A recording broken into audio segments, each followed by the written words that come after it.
So listening is so important because good listening is probably the easiest way to connect with other people and build relationships.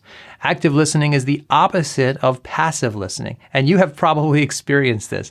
The person you're talking to might technically be hearing some of what you're saying, but they are tuned out, they're on autopilot, they're just not mentally engaged with what you're saying.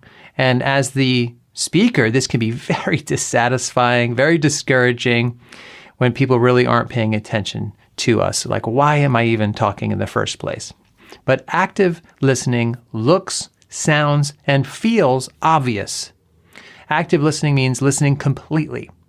But before anybody does that well, there are two secrets, two prerequisites to active listening. Number one, you have to commit. You have to put aside whatever else might be distracting you and make listening a real priority. Good listening is first and foremost a choice that you make every time somebody speaks. Number two, it takes practice. Like any skill, you have to work at it. The good news is that listening is not mysterious or complicated. So let's talk about 4 qualities of active listening that you can put into practice. First, active listening involves nonverbal communication.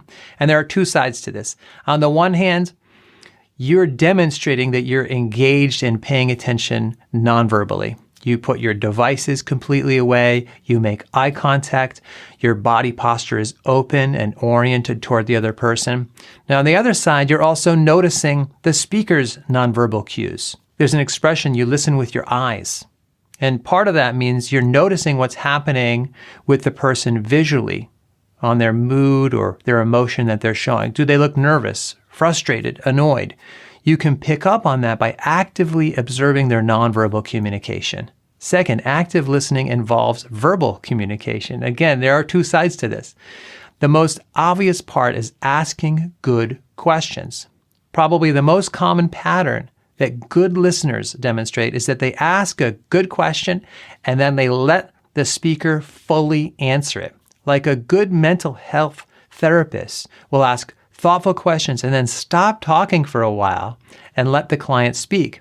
Honestly, what we're paying for in many cases is just somebody to listen carefully to us. So a good question is a huge part of the listening pie. And the other part of verbal communication is those small utterances that show the other person that we're following them, like, I hear you, yeah, that makes sense. Sometimes it's not even full words. It might just be, oh. Those little utterances keep us engaged and show the other person that we're following. Third, active listening involves responding to what somebody just said. So the pattern goes like this. You ask a question, they respond for however long that takes, and at the end of that talking term, you give an informed response to them. So let's say you just ask a person what they've been up to lately. That's your question. And in their talking turn, they tell you that they have been doing diving lately. So you actively listen for a while they're talking. And at the end of their talking turn, it's your turn again. And this is where you show that you were actively following along and were interested in what they were saying. And you can do this by reflecting back what you just heard. You might say something like, wow, that sounds like an exciting sport. That's really cool that you're doing that. Or you could ask another follow-up question. I had no idea that you were into diving. How did you first get into that? Of course, you could do a little bit of both, like I just did. You could make an informed, reflective statement and then ask a follow-up question. The key is to respond to what they have just been saying. What you don't want to do is just look at them blankly and not react when they're done talking. And you've probably had somebody do this to you. You tell them about part of your day or something about your life, and they don't react. They just have this stone face. That's not active listening. If you want a gold star for active listening, then you have to respond to what they just said. Fourth, keep the focus on them and let them talk. Now, this one might seem obvious because you're listening, but when you decide to go into that listening mode, just make a decision that this is going to be all about the other person talking and not about you.